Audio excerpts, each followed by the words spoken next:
สบายดีพ่อแม่พี่น้องป้องปายเบิดสุคนเนาะ FC ทางช่องหมอภูมิ Official เนาะวันนี้เนาะหมอภูมิก็สิมาตามแนวทางรับทนายพี่น้องเนาะสำหรับงวดวันที่31เนาะนี่พี่น้องโอ้ให้เด่น012เนาะพี่น้องเนาะบัดนี้เบิ่งผลมันออกพี่น้อง556647ปัดว่าพี่น้องโอ้เสียดายเนาะพี่น้องเนาะเข้าเนาะพี่น้องเนาะหลุดพี่น้องหลุดก็คือหลุดเนาะพี่น้องเนาะเสียดายอยู่พี่น้อง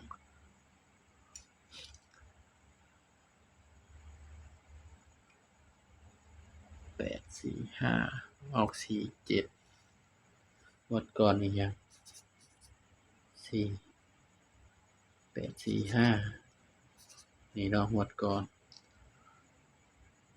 เอ้ยวันนี้ออก47วันนั้น45พี่น้องเสียดายพี่น้องเสียดายกลับไปกันต่อเนาะบัดนี้งวดวันที่2บัดนี้เนาะพี่น้องเนาะงวดวันที่2เมษายนเด้อพี่น้องเด้อสำหรับหวยลาวพัฒนาเนาะพี่น้องเนาะติดตามกันต่อแล้วพี่น้อง2เมษายน68เนาะพี่น้องเนาะสำหรับหวยลาวพัฒนา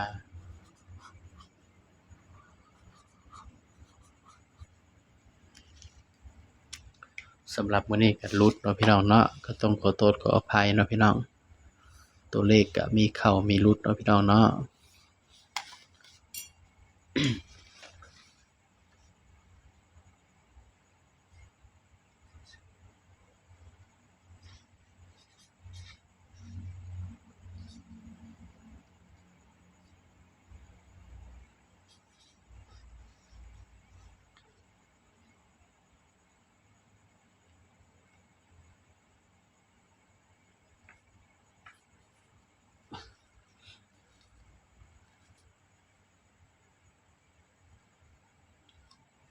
สำหรับตัวเด่นเนาะพี่น้องเนาะเด่นงวดวันที่2เมษายนเนาะสำหรับเด่นเด้อพี่น้องเด้อ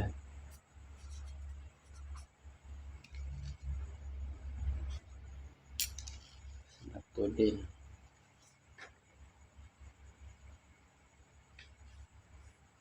4 2 6 3 3 6 7 14 46 10 1 กับ 2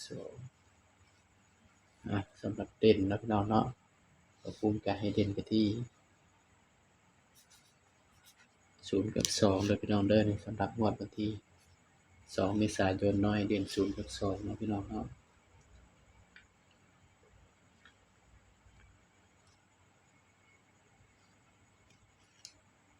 ก็มาจับคู่กันเลยพี่น้องไปจับคู่แบบมีบ่กี่โตวดอกพี่น้องเนาะจับ0ก่อนพี่น้อง04 05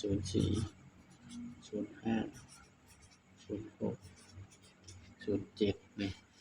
ก็จับใส่กับชุดวินที่มันออกวันนี้เนาะพี่น้อง24 25 26 27เด้อพี่น้องเด้อสำหรับแนวทางเนาะงวดวันที่2เมษายนเนาะให้เด่นไปที่2ย้ำว่าตัวเลขก็เป็นเพียงแนวทางเด้อพี่น้องเด้อนี่ไผมักก็ตามเนาะพี่น้องเนาะบ่มักก็เลื่อนผ่านพี่น้องปรับปรุงก็ให้เพื่อเป็นแนวทางเนาะพี่น้อง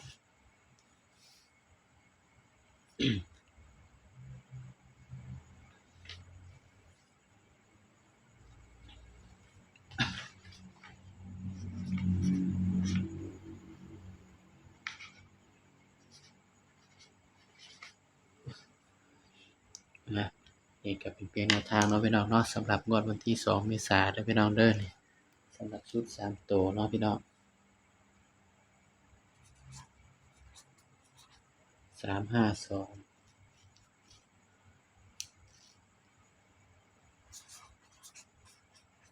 021นี่เด้อพี่น้องสำหรับชุด3ตัวเนาะย้ำว่าตัวเลขก็เป็นเพียงแนวทางเนาะพี่น้องเนาะไผมักแนวทางหมอภูมิก็ฝากกดไลค์กดแชร์กดติดตามช่องหมอภูมิ Official นี่เด้อพี่น้องเด้อสำหรับคลิปนี้เนาะหมอภูมิก็ฝากไว้เพียงเท่านี้เนาะพี่น้องเนาะอย่าลืมกดไลค์กดแชร์เด้อพี่น้องเด้อสบายดีครับ